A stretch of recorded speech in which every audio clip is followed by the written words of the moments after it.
intinya itu. Nah cuman banyak orang dunia kan yang apa, yang bertentangan gitu ya, yang malah kita harus bisa mencoba untuk merendahkan. Kalau secara rohani mungkin yang namanya manusia tuh mau sombong-sombongan, nyombongin apa sih? Iya. Gitu kan.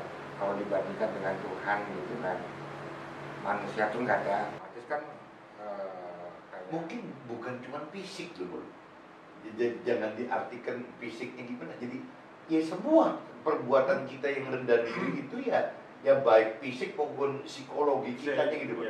Rasa nggak enakan apa-apa gitu loh. Begitu kan? Ada yang sok rendah diri gitu loh. Nah saya kan kadang-kadang kesel. Ya Tuhan menciptakan kita kan dengan mungkin secara dunia ada plus minusnya gitu. Tapi Tuhan kan pasti punya.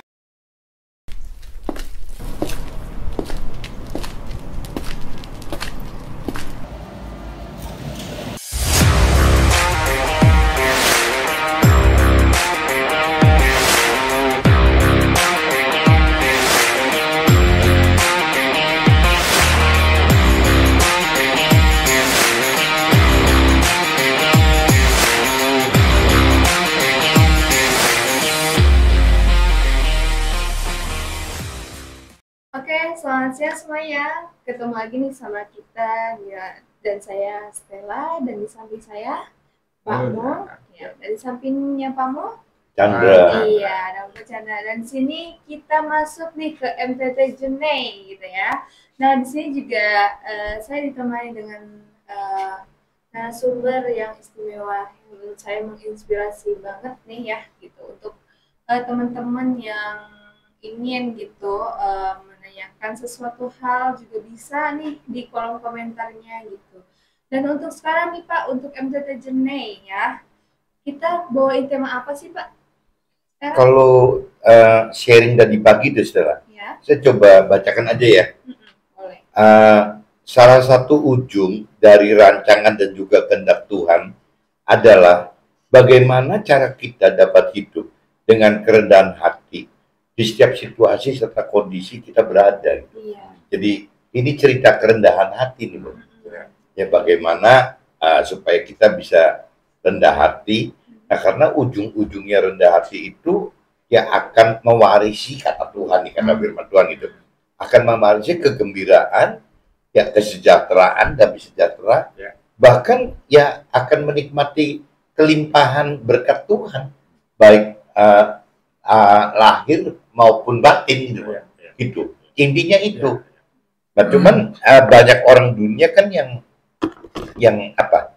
Yang bertentangan gitu ya, yang malah kerendahan hati itu jadi satu hal yang dihindari kali, nggak mau rendah hati. Jadi betul. Jadi kayak apa ya, rendah hati merendahkan diri itu artinya seolah-olah jadi kesannya kayak menempatkan diri di yang paling bawah. Iya.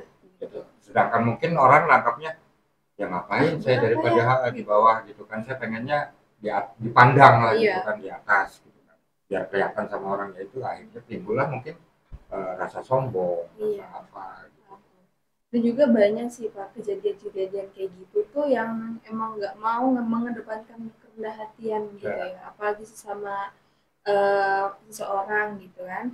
Dan ini menurut Pak Mol nih, Pak Mol, dalam kehidupan sehari-hari ada nggak sih problematiknya itu dalam tentang masalah kerendahan hatinya itu? Ya artinya kalau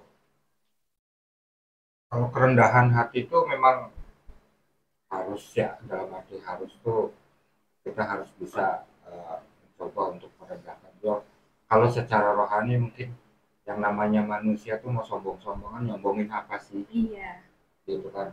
Kalau dibandingkan dengan Tuhan gitu kan, manusia tuh nggak ada nggak puasnya ya gitu. Kan? Mungkin apa ya itu kalau menurut saya gitu kan, bicara sombong.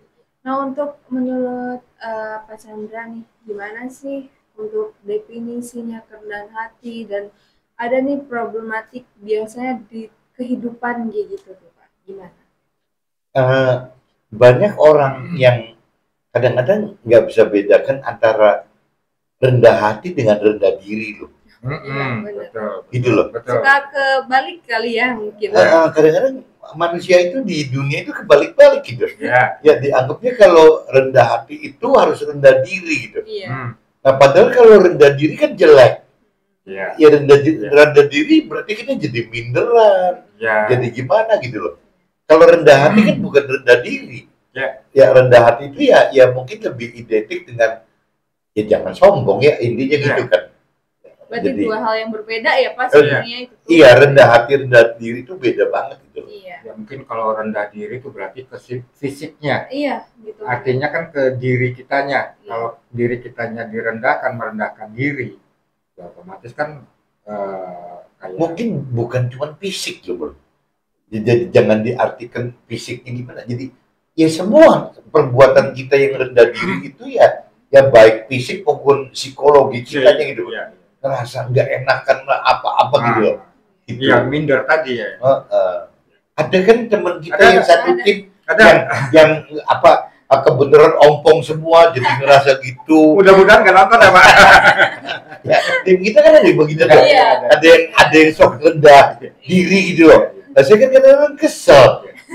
Ya Tuhan nyiptakan kita kan dengan mungkin secara dunia ada plus minusnya gitu. Tapi Iya. Tuhan kan pasti punya maksud bro. Betul. Iya. Ya kan kenapa si Y ini Si si X Y ini. Si X gitu ya. ya kenapa kok diciptakannya gede besar rambutnya Operan. gondrong giginya ompong gitu. Iya, iya. Ya, pasti Iya. Tuhan Betul. punya maksud lah gitu loh. Betul. Iya. Itu kadang-kadang rendah diri itu seperti itu Mul. Artinya mungkin buat si X ini dari Tuhan mungkin dibikin seperti itu. Tepatnya sih bukan X loh, si Y Mul. Mirip-mirip sih. Mirip Mirip-mirip inisial sama depannya papi. ya Pak ya. Betul. Kita berarti Ini inisialin makin Y. kesel gitu deh. ya. Yang nonton makin kesel. Iya. Ini X apa Y nih? Y, Jadinya. iya. Y ya. Y. Oke, Y ini inisialnya Y gitu ya teman-teman. Nah si Y ini gimana nih Pak? Ya boleh kalau nonton komentar. Oke. Gitu aja. Gitu. Jadi ya artinya memang dari segi kalau bicara watak sifat manusia kan memang ada yang kadang suka merendahkan diri dalam arti yang tadi Bapak bilang minderan. Percaya diri ya Pak ya. Ceritakan lagi ada loh teman kita gitu kan. Ya artinya semua orang kadang punya watak masing-masing gitu kan. Cuma ya itu tadi kalau merendahkan diri ya mungkin apa sih boleh dibilang kategori negatif atau enggak ya? Karena Kalau rendah diri pasti negatif. negatif kan Pak? Pasti negatif. Iya. Beda dengan kalau mungkin rendah hati. Oh, rendah Iya. hati itu malah positif. Betul, Harus kan? gitu. Itu ya.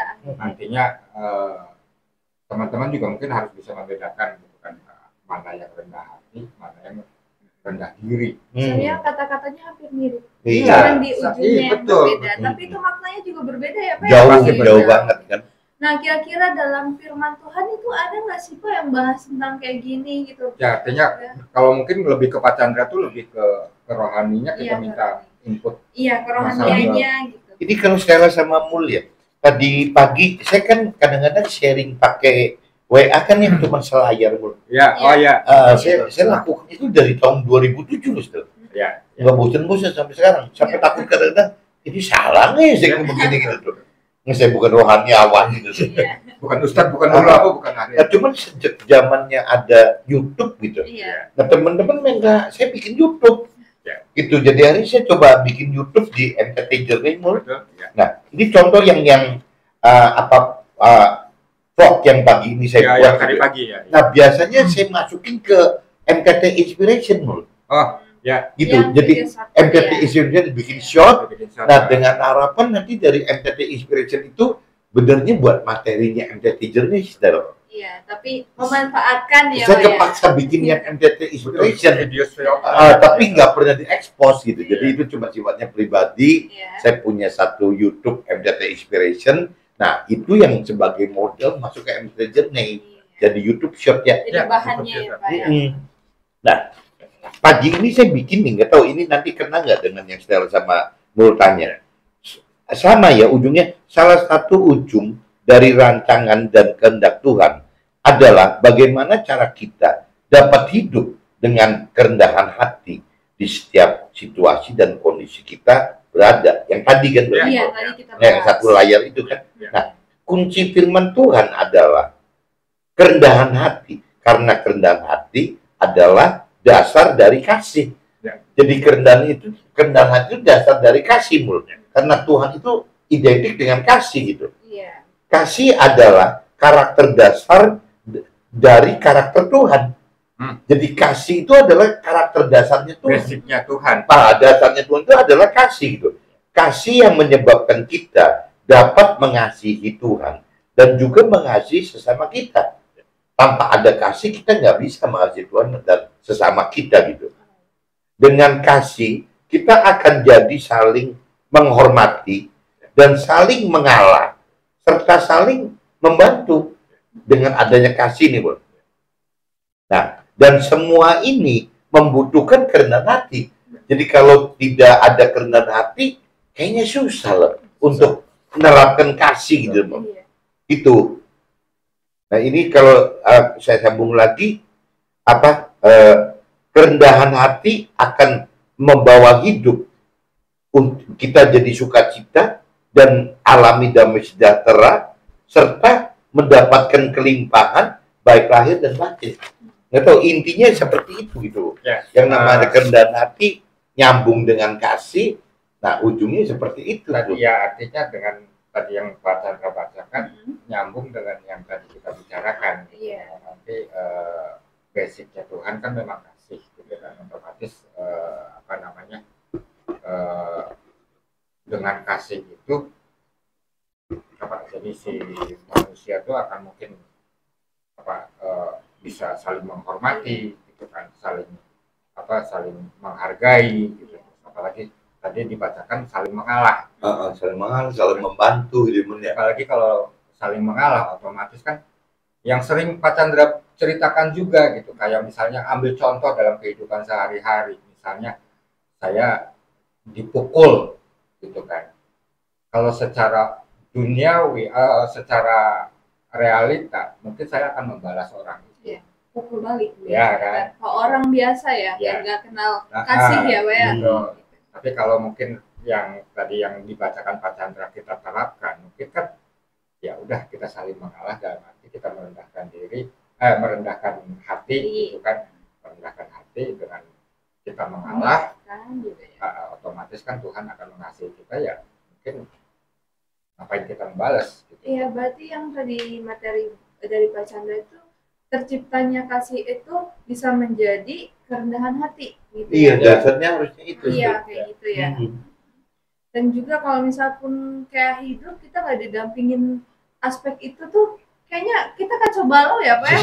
Iya, kalau nggak ada dasar itu. Iya. Tapi kadang-kadang orang dunia mana senang seperti itu. Iya sih. Ini kacau balau gitu. Iya. Daripada damai tentram sentosa ya, iya. Gitu. Yang penting orang dunia merasa bahwa dengan kacau balau tapi merasa menang gitu sekarang. Iya. Nah, padahal kalau cerita keinginan Tuhan kan bukan begitu gitu. Kalau Tuhan kan pengennya gimana sih meskipun dalam kondisi kita dalam kondisi nggak enak pun tetap kita mesti dalam posisi yang ya damai sejahtera tadi gitu. Nah, kalau untuk mencapai damai sejahtera itu otomatis biasanya orang dunia barometernya itu tolak ukurnya tuh duniawi, kelimpahan, banyak duit, banyak kekayaan, dia udah ngerasa damai. Gitu. Padahal tapi memang gitu loh, dunia itu lebih, kalau kita bicara compare dengan rohani gitu, dunia itu pertama sekali nggak pernah mikirin hidup itu kekal dulu. Nah, nggak pernah mikir bahwa hidup ini Tuhan bilang nggak pernah berakhir, katanya kekal. Orang dunia nggak mikir gitu. Orang dunia cuma mikir ya orang ujungnya ada matinya kok. Sementara berarti dianggapnya mati itu kekal. Selesai. Gitu. Ya, orang gitu. Selesai gitu. Padahal kan enggak. Iya. Kalau bicara rohani kan justru kematian itu adalah awal kita masuk ke dalam akhirat. Dunia abadi. Mesti begitu loh. Nah, ini yang orang dunia nggak ngerti. Jadi dianggapnya kalau di Nasrani jelas loh, rata-rata umur 70-80 tahun sekarang. Kalau di firman Tuhannya di Nasrani gitu, itu ada tulisan bahwa umur manusia itu rata-rata 70-80 tahun. Iya. Gitu. Jadi mungkin orang di dunia kadang berpendapat, berpikiran ayo mumpung hidup di dunia kita cari kekayaan sebanyak-banyaknya gitu kan. Karena waktu kita Ya itu ya 70-80 tahun iya, itu karena waktu kita sampai 70-80 tahun sudah itu kita meninggal. Kita nikmatin mumpung masih ada yang berpikiran gitu kan. Mungkin bukan adil, mayoritas kali banyak yang mayoritas lebih ke mayoritas. Jadi jarang orang yang berpikir mempersiapkan dari sekarang untuk kekal itu ya hidup kekal nanti setelah 70-80 tahun kan baru soalnya gitu. Nah, waktu hidup 70-80 tahun, parameter orang dunia itu yaitu tolok ukurnya kesuksesan duniawi. Nah, sukses duniawi parameternya adalah harta tahta kalau cowok wanita. Nah, kalau cerita cewek mungkin harta tahta lagi. Ya mungkin apa? Nafsu duniawi mungkin. Iya. Gitu loh. Ya kayak contohnya pria uber wanita juga karena nafsu duniawi. Nah, mungkin wanita juga sama kalau udah kaitannya dengan nafsu duniawi ya jadi kacau. Itu. Jadi contohnya nafsu duniawi itu misalnya kalau yang wanita misalnya ribut aja mau beli dompet yang harganya udah nggak keluar belasan juta, puluhan juta, ratusan juta, miliar gitu nggak ngerti. Karena gitu. Keinginan nafsu itu lah ya Pak. Iya. Gitu. Kalau cowok mungkin apa? Beli mobil kali mau. Ya. Koleksi nambah. Tambah keruan itu gitu. Ya, kan tujuannya sekarang beli barang yang mahal. Tujuannya apa sih kalau bukan buat teriak, buat sombong-sombongan. Iya kan. Buat pemenuhan nafsu lah gitu ya kan. Dianggap hebat gitu. Itu tadi pasti kan dalam pemikiran si orang tersebut berarti ada pemikiran mumpung hidup di dunia. Gitu tuh. Ayo tunjukin. Kalau kayak gitu jatuh itu kerendahan hati apa diri itu? Kalau yang nafsu kayak ayo kita kesombongan. Jadi lawannya kerendahan hati. Dan mungkin dia merendahkan diri di mata Tuhannya nanti. Dia menempatkan diri dia. Kalau jadi merendahkan diri dia sebenarnya. Kalau udah menyesal baru ya kan. Bisa jadi kepikir rendah diri di depan Tuhan. Ini ilmunya tinggi banget Ya secara tidak langsung dia merendahkan dirinya dia di depan Tuhan. Gaya nggak gitu. Secara tidak langsung loh. Karena apa? Karena dia ngobrolnya duniawi. Itu tuh bukan orang lagi cerita rendah diri depan manusia ini di bawah Tuhan. Jadi nggak bisa ngomong ini gimana ya? Bener juga sih gitu. Iya, mungkin kan. Ya artinya kan buat pembelajaran buat teman-teman gitu kan ngapain sih ya artinya hidup tuh sebenarnya bukan hidup di dunia aja, gitu. Masih ada hidup yang lainnya gitu yang bahkan lebih abadi lagi. Tinggal pertanyaannya sudah siap belum ngadepin hidup yang abadinya itu aja. Iya. Dan juga ada juga dari firman jalannya Tuhan itu untuk melaksanakan dan melakukan tentang masalah kerendahan hati ya Pak ya gitu. Dan juga buat teman-teman juga kayak gak usah deh yang harus membanggakan diri dan juga melupakan tentang masalah kerendahan hati gitu ya, karena aspek itu juga bermanfaat banget bagi kehidupan kita ya Pak ya gitu, dan juga orang lain juga ya berdampak ya Pak kira-kira. Ya intinya kalau kerendahan hati gitu, kerendahan hati itu nanti kalau firman katakan gitu, ujung kerendahan hati itu ya kita akan ngalamin damai sejahtera gitu loh. Ya sukacita itu kita akan ngalamin itu, bahkan Tuhan kasih bonus kelimpahan ya, itu sesuai janji Tuhan. Dasarnya kalau orang dunia mungkin nggak percaya masa kerendahan hati bisa berujung ke situ gitu ya. Kalau orang dunia gitu. Iya, karena nggak ada jalur firman Tuhan yang ini. Iya gitu itu bedanya di situ. Nah gimana ini Pak Mol dengan tanggapan ini? Ya dari obrolan kita ya ini obrolan santai ya bukan nggak formal kita ya kita nyantai aja nemenin teman-teman yang lagi pada makan siang istirahat siang, kita memang lagi ngobrol santai aja, jadi ya kurang lebih seperti itu. Nanti kita hanya sharing sharing obrolan lah, kalau yang positifnya ya silakan diambil, kalau yang jelek-jeleknya jangan diambil sesuai apa kata Pak Ustadz, ambil yang baiknya, buang yang buruk. Nah, kayaknya untuk masalah ini nih dari tadi bisa ditarik nih Pak ya kesimpulannya gitu. Nah, menurut Pak Chandra nih buat teman-teman gitu ya yang minta pendapat dan sarannya kayak gimana nih Pak? Ya kalau Firman katakan segitu, ya kita mesti rendah hati, belajar rendah hati. Ya kalau gampangnya rendah hati itu ya jangan sombong. Nah sedangkan sifat dasar manusia itu kan pengennya sombong. Ya itu aja tuh kuncinya tuh. Jadi kalau kita bisa rendah hati, ya jelas kunci yang keduanya harus kasih. Dasarnya hidup itu dengan kasih gitu. Baru bisa dapatkan kerendahan hati. Nah, Tuhan janjikan kerendahan hati itu identik dengan yaitu damai sejahtera, sukacita, bahkan dikasih bonus ya kelimpahan lahir dan batin nanti gitu. Iya, gitu. Itu. Tapi ya banyak orang dunia nggak percaya gini sih kan. Iya. Susah. Iya, karena Bahkan kita ngobrol soal rohani itu kadang mungkin menurut orang dunia tuh nggak masuk akal. Iya. Gila lu, kadang-kadang gitu. Dan kadang-kadang kalau kita cerita kumpul gitu bersama keluarga atau sama teman-teman, kadang-kadang kalau kita sebut-sebut Tuhan juga diketawain gitu.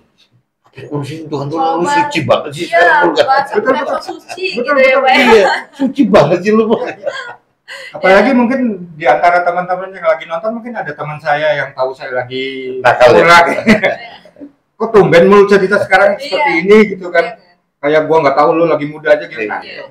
memang iya saya akui saya bukan manusia yang sempurna yang suci bukan. Iya. Gitu. Coba sekarang ini ya masalahnya sih kan gitu kan Pak sharing supaya kita tuh lebih baik daripada yang dulu-dulu. Dan bisa nggak sih pun satu saat nakal lagi? Kembali ke Bisa. pribadi kita Nggak masing-masing. tahu loh. Jangan, Balik lagi kalau nakal saya lagi. berharapnya jangan Pak. Iya. Soalnya saya udah ngalamin nakal tuh kayak gitu. Tapi Jadi ngapain bisa ya? sih, mungkin bisa ya mulia. Kalau Bisa. kita yang nggak hati-hati loh, Nah Bisa. itu ya balik lagi mungkin.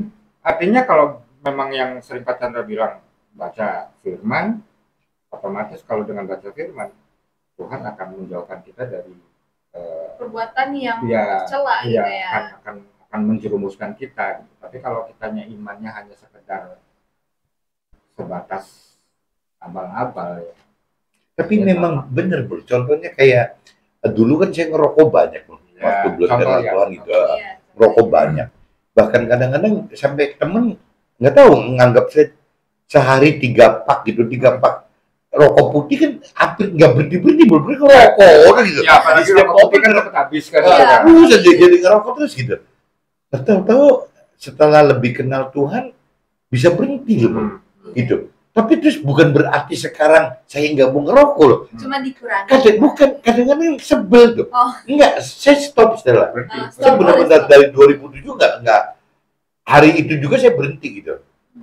Saya terima Tuhan, saya langsung berhenti. Tapi maksud saya sampai ini hari udah berjalan 20 tahun lebih itu bukan berarti saya kalau lagi kesel nggak inget rokok gitu. Kadang-kadang masih pengen ngerokok. Iya. Nah, cuman kan sekarang karena sudah lebih mengenal firman, lebih belajar, lebih beriman, ya tetap bertahan untuk tidak merokok lagi gitu. Iya. Jadi bukan berarti merokok itu hilang gitu, hilang kepengennya hilang, masih Nafsunya masih ada lah ya. nafsunya masih Iya. ada. Dan itu tadi saya balikin lagi ke Pak Chandra. Bakal merokok lagi nggak Pak? Nah, itu yang dikhawatirkan bisa aja Nah, kalau kitanya nggak dekat Kuat, sama betul. Tuhan gitu, Iya. nggak pelajarin firman, nggak ngelatih iman kita, ya sangat mungkin Ya. balik lagi jadi ngerokok lagi, bahkan mungkin nggak ngerokok aja kali, jadi balik lagi 1001 Bisnis lagi. gitu lagi.